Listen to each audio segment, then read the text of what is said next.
Hi friends, good evening. Knowledge today topic వచ్చేసి methodology అనమాట. Mathematics, గణిత స్వభావం అనే దాని మీద మెథడాలజీ. నేను ఈ అంశం మీద వీడియో అప్లోడ్ చేస్తున్నాను.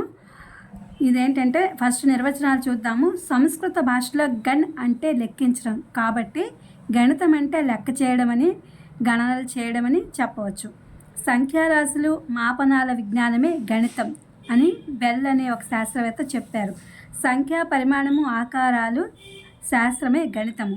పరమాణుబద్ధ ఆలోచనలను వ్యక్తం చేయడానికి ఉపయోగపడే భాషే గణితము. పరికల్పిత ఉత్పాదక వ్యవస్థయే గణితం అని చెప్పి మేరియా పియరే అనే ఒక ఆవిడ చెప్పారు నిర్వచనం. ఆవశ్యకత పర్యవసానాలను ఊహించే విజ్ఞానమే గణితం అని చెప్పి బెంజమిన్ పీర్స్ చెప్పారు. గణితం అంటే అవసరమైన నిర్ధారణలను రాబట్టే శాస్త్రం అని చెప్పి బెంజమిన్ పీర్స్ అని ఆయన చెప్పారు. గణితం అంటే పరమాణు శాస్త్రం అని అరిస్టాటిల్ చెప్పారు. గణితం అంటే పరోక్ష మాపనం అని అగస్ట్ కోమ్టే చెప్పారు. గణితం అంటే వివిధ వస్తువులు ఒకే పేరుతో సూచించే కళ అని హెన్రీ పాయింకర్ చెప్పారనమాట. గణితం దేనిపై ఆధారపడిన అంశం అంటే వరుస క్రమంపై ఆధారపడినటువంటి అంశం గణితము. గణితానికి సంబంధించిన అంశాలు దేనిపై ఆధారపడి ఉంటాయంటే ఒకదానిపై మరొకటి ఆధారపడి ఉంటాయి. ఎలాంటి వాళ్ళకి కూడికలు బోధించాలంటే సంజ్ఞామానంపై అవగాహన లేని వారికి మనం కూడికలు అనే వాటిని బోధించలేము. ఎలాంటి వాళ్ళకి కూడికలు బోధించలేమంటే సంజ్ఞామానంపై అవగాహన లేని వారికి కూడికలు అనేవి బోధించలేము. కూడికలు రాని వారికి ఏం బోధించలేము? గుణకారాలని బోధించలేము. సంఖ్య అనేది ఎలాంటి భావన? ఒక అమూర్త భావన.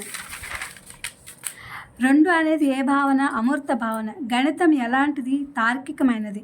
గణితానికి పునాది ఎలాంటిది? తార్కికమే గణితానికి పునాది. గణిత శాస్త్ర భావనలు ఏ నిర్మాణం వల్ల ఏర్పడ్డాయి?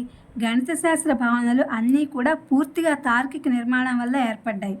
తార్కికమే గణితానికి పునాది. గణిత శాస్త్ర భావనలన్నీ పూర్తిగా తార్కిక నిర్మాణం వల్ల ఏర్పడ్డాయని భావించింది ఎవరంటే రసెల్స్ వైట్హెడ్ అని ఆయన భావించారు. ప్రతి గణిత ప్రపంచం ఎలా ఏర్పడిందని భావిస్తారు. మానవునికి అంతర్బుద్ధి, సహజ జ్ఞానం, అంతర్బుద్ధి అంటే సహజ జ్ఞానం వల్ల ఏర్పడిందని భావిస్తారు.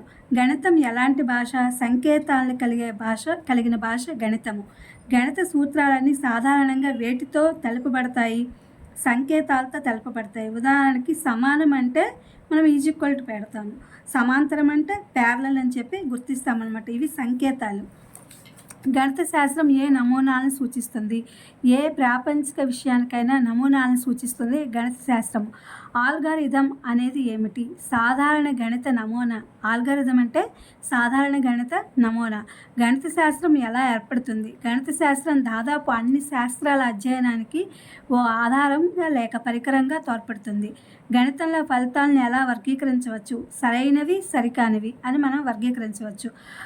ఉదాహరణకి 3 × 5 = 15. ఈ ఫలితమును ఎవరు చేసినా ఒకే విధంగా ఉంటుందన్నమాట.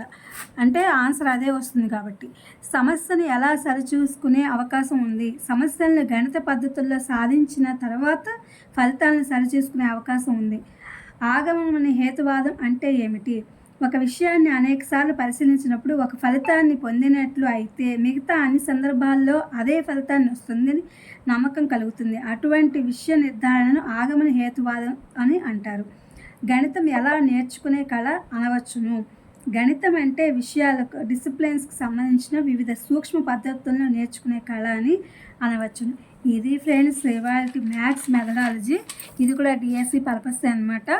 దీనిలో నేను ఈ యొక్క అంశాన్ని గణిత స్వభావం అనే అంశాన్ని తీసుకుని నిర్వచనాలు, అట్లాగే దాని మీద వచ్చే క్వశ్చన్స్ అన్నీ కూడా మీకు వీడియో అప్లోడ్ చేశాను. ఇవి మీకు ఉపయోగపడతాయని చెప్పి అనుకుంటున్నాను. Please my channel, like, share, subscribe and comment. Thank you for watching. Thank you for our support.